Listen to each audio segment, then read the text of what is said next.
বাংলাদেশের জাতীয় মসজিদ বাইতুল মোকাররম, যা রাজধানীর প্রাণকেন্দ্রে অবস্থিত।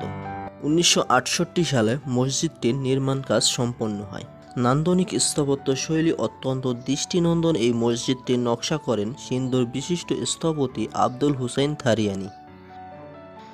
তৎকালীন পাকিস্তানের বিশিষ্ট শিল্পপতি আব্দুল লতিফ বাওয়ানি ও তার ভাতিজা ইয়াহিয়া বাওয়ানির উদ্যোগে এই মসজিদ নির্মাণের পদক্ষেপ গৃহীত হয়। মসজিদটিতে একসাথে 40,000 মুসল্লি নামাজ আদায় করতে পারে। ধারণ ক্ষমতার দিক দিয়ে এটি বিশ্বের 10ম বৃহত্তম মসজিদ। বিশ্বদুয়ার চ্যানেলের আজকের পর্বে আলোচনা করা হবে বাংলাদেশের জাতীয় মসজিদ বাইতুল মোকাররম সম্পর্কে।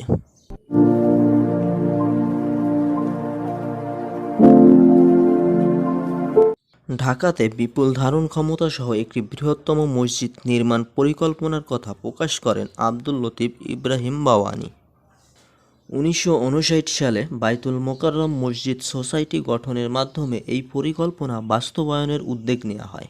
পুরান ঢাকা ও নতুন ঢাকার মিলনস্থল পল্টনে মসজিদটির জন্য 8.30 একর জমি অধিগ্রহণ করা হয়। স্থানটি নগরীর প্রধান বাণিজ্য কেন্দ্র থেকেও ছিল নিকটবর্তী। সেই সময় মসজিদের স্থানে একটি বড় পুকুর ছিল, যা পল্টন পুকুর নামে পরিচিত ছিল। পরে পুকুরটি ভরাট করা হয়। 1960 সালের 27 জানুয়ারি পাকিস্তান রাষ্ট্রপতি আইয়ুব খান মসজিদের কাজের উদ্বোধন করেন। সিন্ধুর বিশিষ্ট স্থপতি আব্দুল হুসাইন থারিয়ানিকে মসজিদ কমপ্লেক্স নকশার জন্য নিযুক্ত করা হয়।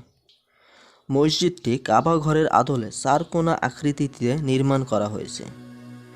পুরো কমপ্লেক্স নকশার মধ্যে দোকান, অফিস, গ্রন্থাগার ও গাড়ি পার্কিংয়ের ব্যবস্থা অন্তর্ভুক্ত করা হয়। এই মসজিদটি নির্মাণ করা হয়েছিল পারিবারিক মসজিদ হিসেবে। মসজিদের নির্মাণ মোটামুটি শেষ হলে 1963 সালের 25 জানুয়ারি শুক্রবার প্রথম নামাজ আদায় করা হয়। মসজিদটির নির্মাণ কাজ সম্পন্ন হয় 1968 সালে।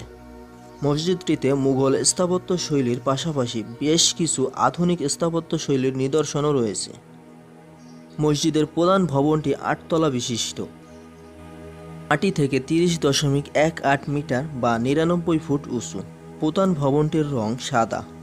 মসজিদের উত্তর ও দক্ষিণ পাশে ওযু করার জায়গা রয়েছে।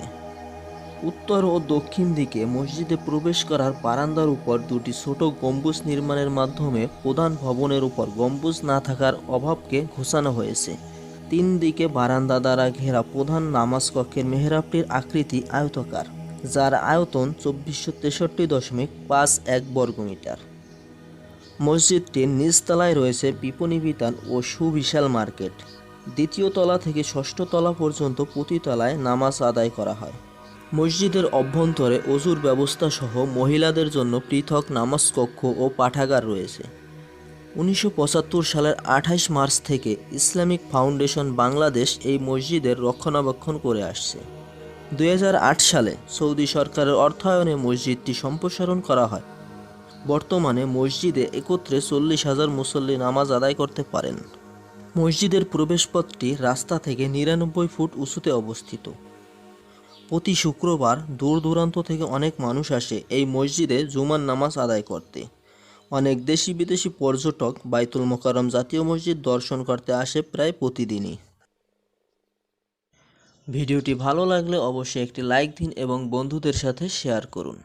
এমনই সব তথ্যবহুল ভিডিও পাওয়ার জন্য বিশ্বদুয়ার চ্যানেলটি সাবস্ক্রাইব করুন এবং পাশে থাকা বেল আইকনটি অন করে দিন।